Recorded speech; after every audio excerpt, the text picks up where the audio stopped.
Terhitung mulai hari ini hingga 28 September mendatang, KPU kembali membuka akses sipol bagi partai politik dalam melakukan proses perbaikan data. Atas hal tersebut, Bawaslu pun diminta untuk lebih ketat dalam melakukan pengawasan dalam proses verifikasi administrasi partai politik. Dan juga, Bawaslu pun harus lebih mengutamakan pola pencegahan agar tidak terjadi kesalahan seperti proses verifikasi administrasi sebelumnya. Bawaslu memang harus melakukan pengawasan lebih ketat lagi terhadap proses itu.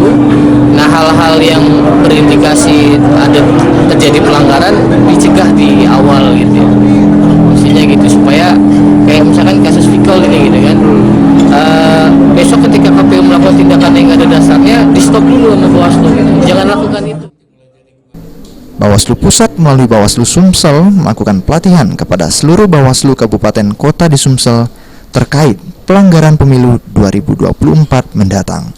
Firman Hidayat, PAL TV.